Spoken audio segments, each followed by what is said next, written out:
भूतिया हवेली की रहस्यमयी घटना। किसी समय की बात है।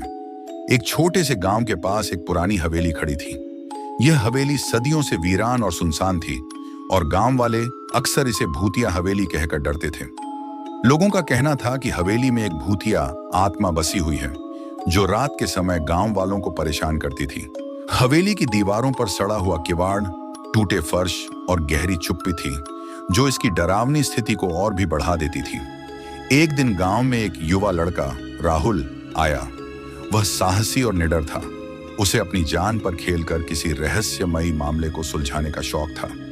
राहुल ने हवेली के बारे में सुनी हुई सभी अफवाहों को खारिज करते हुए हवेली में रात बिताने का निर्णय लिया। राहुल ने शाम के समय हवेली का दरवाजा खोला और अंदर प्रवेश किया। हवेली में घना अंधेरा था। केवल उसकी टॉर्च की रोशनी से ही वह रास्ता देख पा रहा था। जैसे जैसे वह अंदर बढ़ता गया, उसे महसूस हुआ कि हवेली के अंदर कुछ और ही था। उसकी सांसें तेज हो गईं और दिल की धड़कन बढ़ गई। अचानक उसे पीछे से किसी के खड़े होने का एहसास हुआ। जब उसने मुड़कर देखा तो वहां कोई नहीं था। राहुल ने कमरे के एक कोने में एक पुरानी चौकी देखी और वहां बैठ गया। तभी उसने कुछ अजीब आवाजें सुनी, जैसे किसी के पैरों की आवाज। उसकी आंखें चौड़ी हो गईं और उसने धीरे धीरे खड़ा होकर आवाज की दिशा में देखा।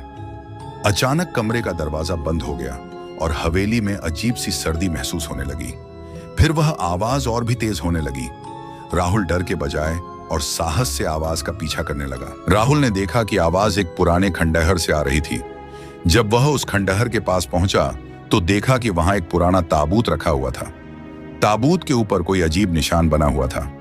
जैसे ही राहुल ने ताबूत को छुआ, अचानक एक खौफनाक भूतिया महिला की आत्मा ने उसे घेर लिया।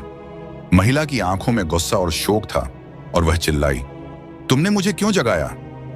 राहुल ने बहुत साहस दिखाया और महिला से पूछा, तुम कौन हो? महिला ने बताया कि वह हवेली की पुरानी मालिक थी, जिसे एक दिन उसके पति ने धोखा देकर मार डाला था। उसकी आत्मा तब से शापित हो गई थी और हवेली में बंद थी।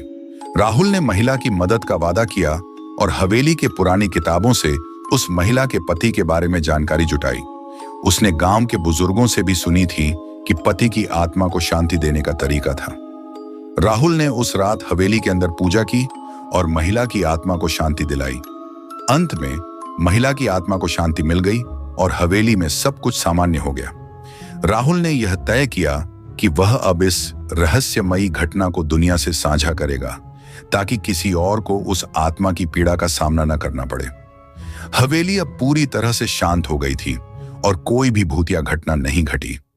राहुल के हवेली से लौटने के बाद गांव वालों को उसकी बहादुरी के बारे में पता चला। उन्होंने उसे खूब सराहा, लेकिन कुछ बुजुर्गों ने उसे चेतावनी दी कि वह आत्माओं के मामलों से दूर रहे। राहुल ने उनकी बातों पर ज्यादा ध्यान नहीं दिया, क्योंकि उसे लग रहा था कि उसने एक बड़ा रहस्य सुलझा लिया है। लेकिन कहानी यहां खत्म नहीं हुई। कुछ ही दिनों बाद राहुल को अजीब सपने आने लगे। सपनों में वह उसी हवेली में था और उसे वही महिला बार बार पुकार रही थी। वह कह रही थी, राहुल, मेरी मदद अधूरी है, लौट आओ। राहुल ने अपने सपनों की बात गांव के पुजारी को बताई। पुजारी ने कहा, हो सकता है आत्मा की मुक्ति पूरी तरह नहीं हो पाई हो। कभी कभी आत्माएं कुछ विशेष कारणों से लौटती हैं। पुजारी ने राहुल को सलाह दी कि वह फिर से हवेली जाकर उस महिला आत्मा से बात करने की कोशिश करे। राहुल ने तय किया कि वह फिर से हवेली जाएगा, लेकिन इस बार वह अकेला नहीं गया।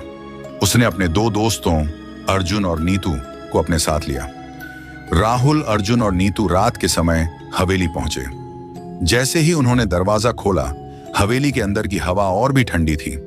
हवेली में अब पहले से भी ज्यादा अजीब ऊर्जा महसूस हो रही थी। तीनों ने साथ रहने का फैसला किया और हवेली का एक एक कोना तलाशने लगे। तभी अचानक एक खिड़की अपने आप खुली और ठंडी हवा का झोंका आया। नीतू ने डर कर राहुल से कहा, यहां कुछ बहुत अजीब है, हमें वापस चलना चाहिए।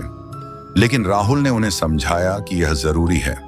तीनों एक बड़े हॉल में पहुंचे जहां एक पुरानी पेंटिंग लटकी हुई थी।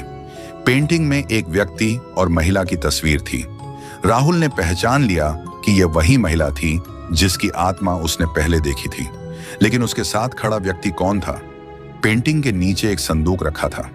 जैसे ही राहुल ने संदूक खोला, उसमें से एक पुराना डायरी और एक सोने की चेन मिली। डायरी में लिखा था कि वह महिला हवेली की असली मालिक थी, लेकिन उसके पति ने उसे छल से मारकर हवेली की संपत्ति हड़प ली थी। लेकिन कहानी में एक और मोड़ आया।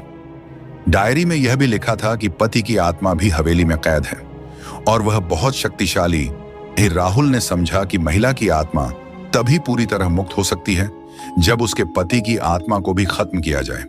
तभी हवेली के चारों ओर अजीबोगरीब घटनाएं होने लगी। फर्श पर भारी कदमों की आवाज, दीवारों से आती अजीब सी चीखें और अचानक से बुझती रोशनी ने माहौल को और भी डरावना बना दिया। तीनों दोस्तों ने मिलकर हिम्मत दिखाई। उन्होंने पुजारी के बताए मंत्रों का सहारा लिया और उस आत्मा का सामना किया। राहुल ने अंततः उस ताबूत के पास जाकर पूजा की जहां पति की आत्मा बंधी हुई थी। एक लंबी और डरावनी लड़ाई के बाद पति की आत्मा को मुक्त किया गया और महिला की आत्मा को भी शांति मिल गई। जब सब शांत हो गया तो हवेली से डरावना माहौल खत्म हो गया। गांव वालों ने हवेली को अब पूरी तरह खाली कर दिया और उसे तोड़ने का फैसला किया। राहुल, अर्जुन और नीतू ने इस अनुभव से सीखा कि भूतिया कहानियां केवल डराने के लिए नहीं होती, बल्कि उनमें छिपे रहस्य और सच्चाई को समझना भी जरूरी है।